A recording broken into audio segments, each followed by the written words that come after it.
Hello and welcome, or welcome back to the Sales Enablement Festival. I hope you're enjoying the event so far because we've got even more great content heading your way. Remember to have your questions at the ready and get the tailored answers you need from the experts themselves. Thank you again to our sponsors and partners for helping us bring this event to life. Don't forget, if you're enjoying the content from the festival, be sure to check out the SEC membership plans. You can find more information about this over on the Sales Enablement Collective website. Sit back and enjoy the next talk.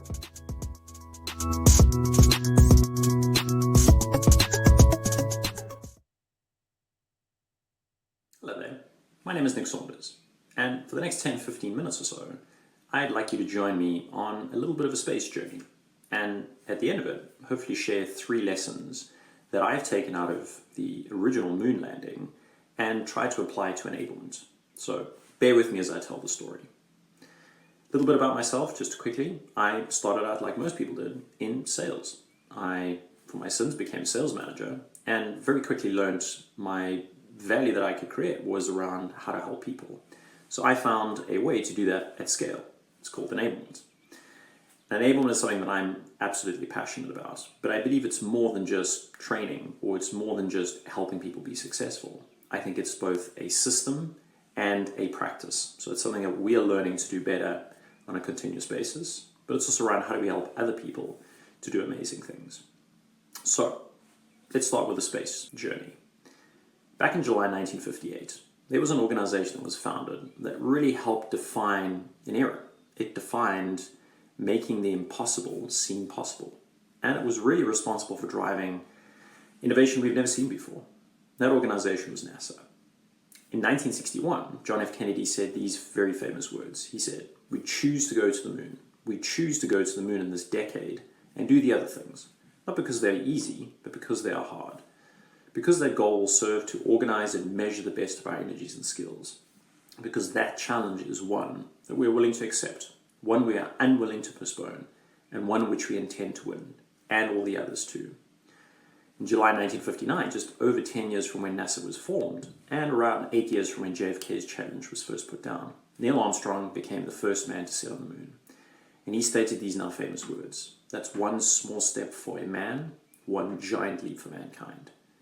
If we fast forward to the 21st century, today we've got figures like Elon Musk who talk about we need to become a multiplanetary species, and through SpaceX is making that a reality. Jeff Bezos said, "When it comes to space, I see it as my job. I'm building infrastructure the hard way." And Richard Branson said, "Space is hard, but absolutely worth it. We will persevere and move forward together." So by now you're probably thinking, this sounds a little bit more like a speech about space travel and not about enablement.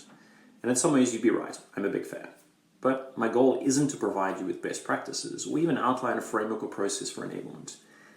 You've already seen the lineup of speakers at this event, and they are far better qualified and experienced enablers who are already doing a really fantastic job of helping to build our industry. Just look at how it's exploded over the past year, which is arguably the toughest year on record.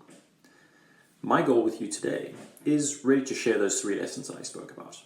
And I continue to learn these lessons as I continue my journey of enablement at Mindcast. And really what I want to be able to do is say, where can this take us? And really importantly, if you're willing to embrace moonshots, what can you achieve? So stick it out with me, and hopefully this flight of fancy starts to make sense. So right, let's get on with it. So what I don't want you to think is that this is a story about the astronauts, the people that do those amazing things by landing on the moon. They're important, but that's not what this is about. It's also not really about inspirational leaders like JFK, Musk, Bezos, or even Branson. Both are very important, so keep them in mind, but they're not the focus. What I want you to think about over the next 10 minutes or so is these 3 lessons, starting with number 1, ordinary people matter.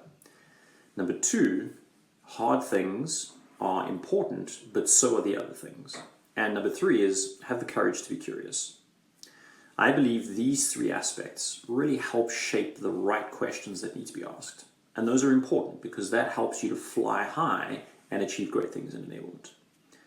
Now, they don't necessarily give you the questions that you need to ask, but hopefully they help light your way so that you are inspired and have a sense of where do I need to go from here. So let me tell you a quick story. Once upon a time, it's said that late one night, JFK was walking the hallways of the Kennedy Space Center, and he happened to run into a janitor. And he asked him a really important question. He said, well, what do you do around here? And the reply from the janitor is now famous. True or not, he said, Mr. President, I'm helping put a man on the moon. So I quickly want to emphasize that very simple answer. He said, I am helping to put a man on the moon. So two things about that are really important. He took personal accountability for his own role in a very big picture. And number two, he accepted that what he did, no matter how small, made a difference. And for me, that sums up what enablement is about. Enablement is about doing the small things really well so that they can play a part in the bigger picture. It doesn't mean the small things are small necessarily. They may be very big for enablement, but in the broader picture of the business, they may be small. But they do still matter. Here's another story for you. Many years after the moon landing, during a press conference, Neil Armstrong praised literally the hundreds and thousands of people behind the project. And he said, every guy that's setting up the tests, cranking the torque wrench, and so on is saying, man or woman, if anything goes wrong here, it's not going to be my fault. So what does this mean? Well, here's lesson number one. Ordinary people matter in helping to get you to the moon. Ordinary, hardworking, inspired, and dedicated people who are willing to work tirelessly behind the scenes and ultimately be absolutely committed to playing a part, however small, in helping you to reach the moon. Let's look at Mission Control as an example. They were specifically staffed with people from ordinary backgrounds. Some of them didn't even have degrees. They had ordinary skills. They were literally as ordinary as you can get, but they did have one common trait, and it was the ability to overcome adversity. And what was really interesting about that is that every single one of them was curious. They were curious to ask the questions around, how can I do impossible things? And they were committed absolutely to that task. So they had a deep faith in believing they could overcome adversity. Does that sound familiar to you? Well, the enablers I know pretty much sum that up. Now for the space program, you also need inspirational leaders to really get you started, and you also need astronauts to do the actual landing. But really what you need is the collective work of many ordinary people doing really extraordinary work to pull off that amazing feat.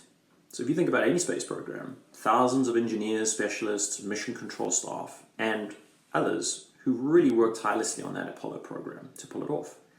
In enablement, you also need inspirational leaders, whether it's an inspirational enablement leader, whether it's your business partners like your CRO or head of RevOps. What they do is they help us to start the moonshot. They help us by providing a purpose and clarifying the reasons why it's important for us to organize around that goal. And like astronauts, the salespeople and sales managers we ultimately serve, well, they need to take what we equip and empower them with to be able to get in front of the customer and use it effectively. Effectively, once they've landed on the moon. Now on to lesson number two. You've got to do the hard things, but also do the other things. Now, there was a phrase in JFK's speech which is often missed. We choose to go to the moon in this decade and do the other things, not because they're easy, but because they're hard. I specifically want to call out the other things. There's been some debate about these two words, but here's my take on it. JFK made it clear he wanted to land humans on the moon by the end of the decade. It's a smart goal, right? Very specific. Get to the moon. Timescale, do it by the end of the decade. Now, I think people at the time questioned whether it was attainable, but he proved them wrong. But he also recognized there was a need for thousands of innovations, literally millions of activities, and an ultimate commitment to achieve that goal. Effectively, by stating the need to get to the moon, he created the opportunity for a whole series of adjacent innovations to start. Material sciences was effectively invented by that. New math had to be created, different ways of working, while fundamentally, how do they redefine how people organize themselves to get work done? All of those things changed at the time.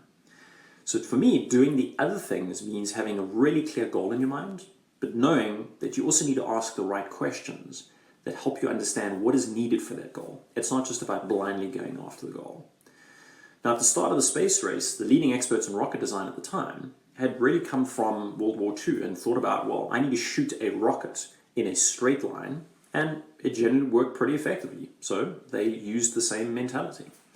In their minds, they simply had to create a single rocket that was able to launch from Earth, journey the thousands of miles to the moon, land on the surface, and then come back again, all while keeping those three astronauts alive. Certainly not a simple problem, but the approach was, well, let's just do what we've always done. Now, the problem with that is, in order to really achieve that goal, you need a giant rocket with so much fuel that the math simply does not stack up. It's impossible.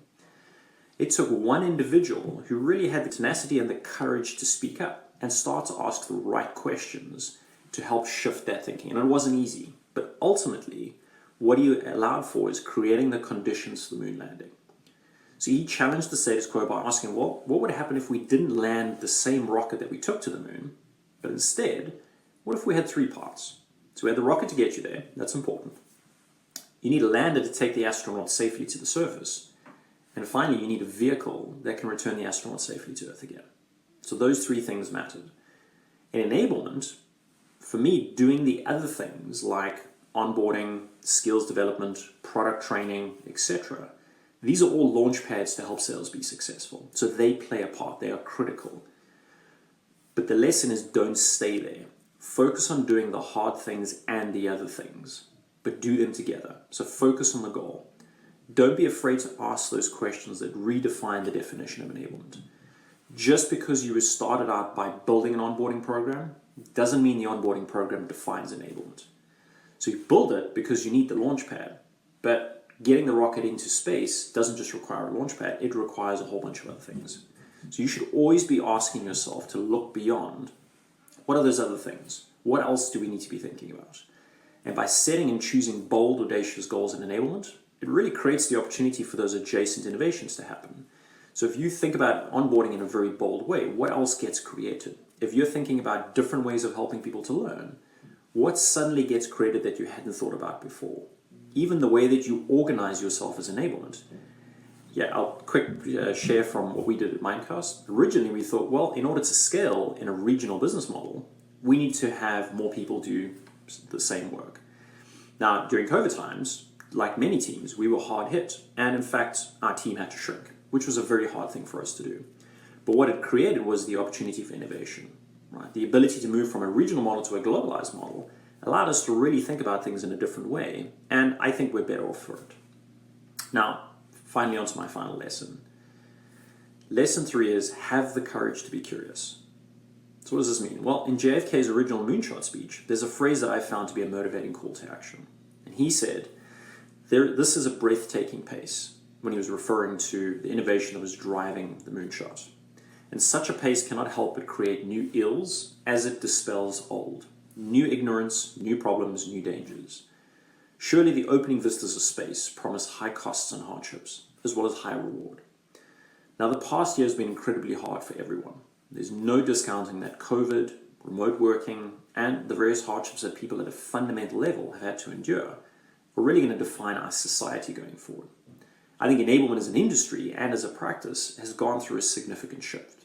So much so that I would argue that 2020 was a watershed moment. We've seen enablement technology accelerate more in the last year than in the past decade. We've seen the role of enablement seen more elevation as a strategic function. I mean, just look at social media. You can see how enablement has gone from being a behind-the-scenes training function to seeing the rise of enablement thought leadership. So we all collectively have a role to play in defining enablement. We're all effectively part of mission control. We are those thousands of ordinary people that make us moonshot successful. Now, there's always going to be failures, there's always going to be challenges, and it's always going to be hard. And as JFK said, as we solve for some ills and problems, more things arise. But being brave and taking on the responsibility to tackle those challenges, that's what this is about. Now, my CEO once said, in fact, he said recently, we are curators and custodians of talent. Now, he said that to a group of leaders in our business, but I took it as a personal call to action.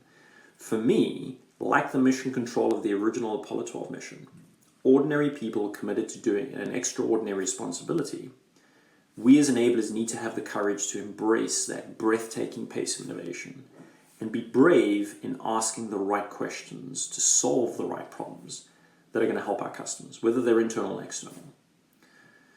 So thank you for spending the past 10 minutes with me. I hope in some way you're inspired to go and search for your right question that helps you to find your moonshot. So my final thought that I'll leave you with is this. Be curious. Always ask yourself and others, what's the problem we're trying to solve? Be really focused on equipping your people with the right tools and knowledge that they need to get them started. But don't just stop there. Think about the other things. You have to empower them with the confidence and the capability to use it. And ultimately, you've got to enjoy the journey.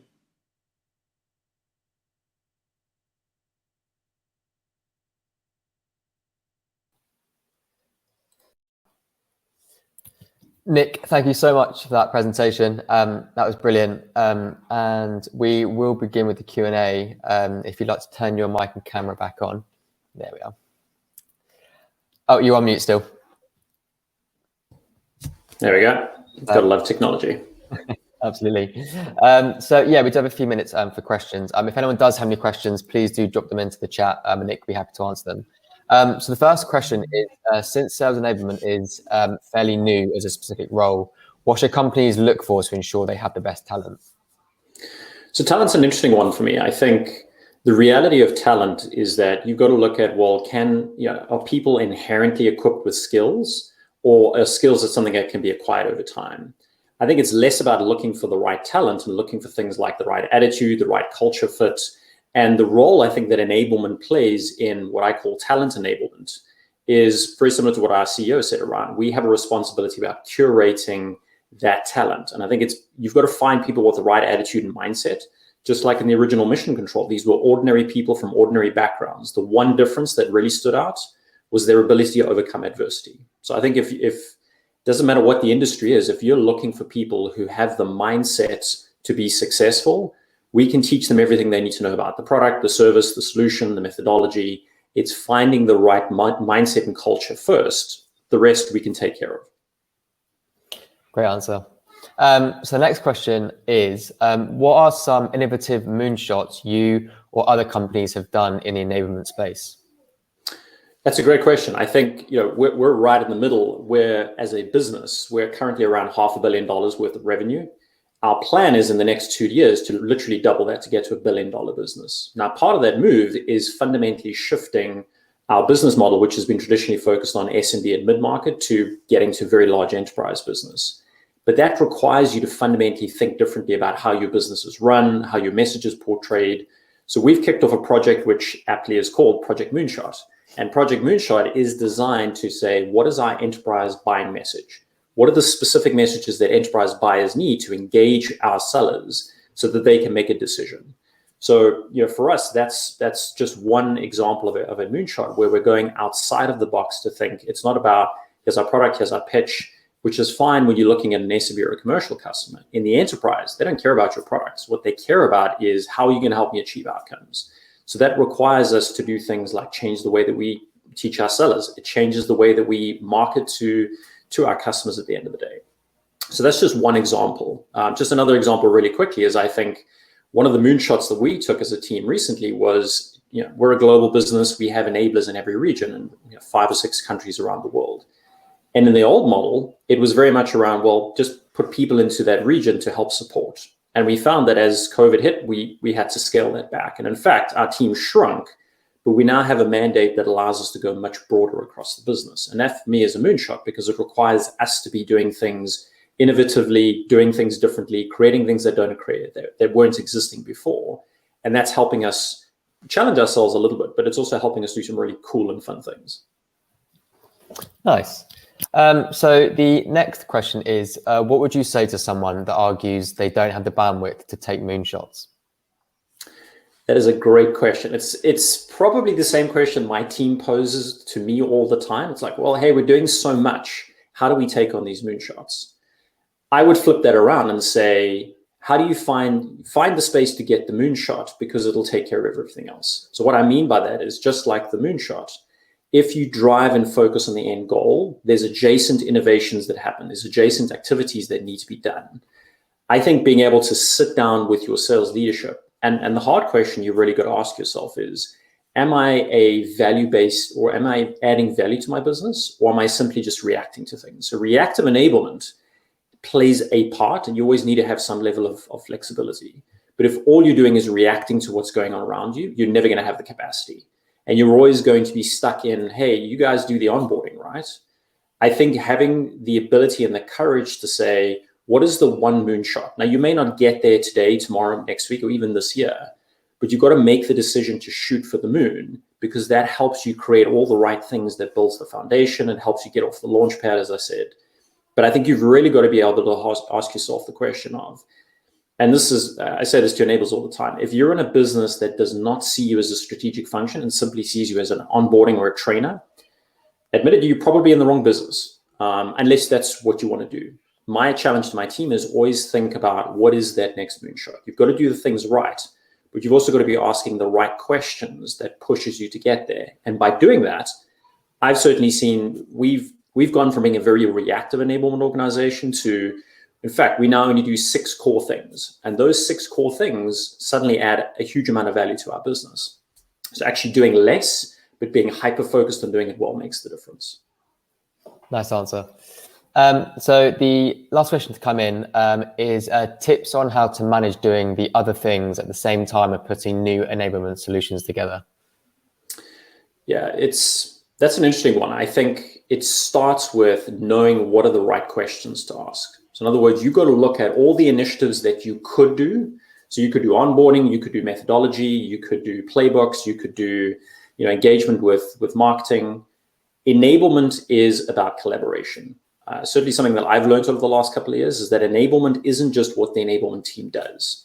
Everybody has a responsibility to enable the business. And just by sharing our own story, what we've recently set up is that enablement happens across product marketing, our customer success organization. It's the cross-functional collaboration, very much like how NASA used to work, was they would outsource and then collaborate around, well, I need to solve for these problems. It wasn't just one team. So if you're struggling with trying to find, well, how do I react to things? You've got to look at, well, is it just you as your team, or can you leverage your ecosystem? How can you find like-minded individuals in your business to suddenly scale your enablement? It doesn't mean you get to do everything. So you've got to first choose the right things, but then also find the ways to scale your enablement. So enabling the ecosystem is the fastest way to build an enablement function. Very nice. And I do have one final question I've asked a few of our speakers already. And it's quite simply, what tips do you have for someone who is new to a sales enablement role? I think, and I say this to all new recruits and when I'm interviewing people, is know why you're getting into enablement in the first place. So I think enablement is defined by the people who practice enablement. And the key word there is practice. It's just like a doctor or a lawyer who constantly practices their craft. I think enablement is the same thing. We don't have all the answers. Enablement is so new, even though some people have been doing it for 20 years. I think we're so new, we need to define the practice and share that practice. So as you get into enablement, think about, am I doing this just because it's a job, or is it because I want to help somebody? And helping somebody is sometimes the people you're enabling, but it's also plugging back into the ecosystem. I think we have a collective responsibility to share what we learn and what we know so that other people can learn from that experience. Yeah, very nice answer again.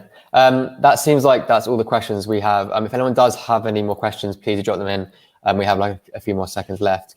With that being said though, and if there is no other questions, Nick, thank you so much for your presentation and taking the time to answer the questions. And to everyone that tuned in and took part, thank you so much. And yeah, with that said, if you do have any more questions, please do connect with Nick over on LinkedIn, and I'm sure he'll be more than happy to answer any more questions and continue the conversation over there. So thank you very much, and we'll see you all very soon. Thanks very much.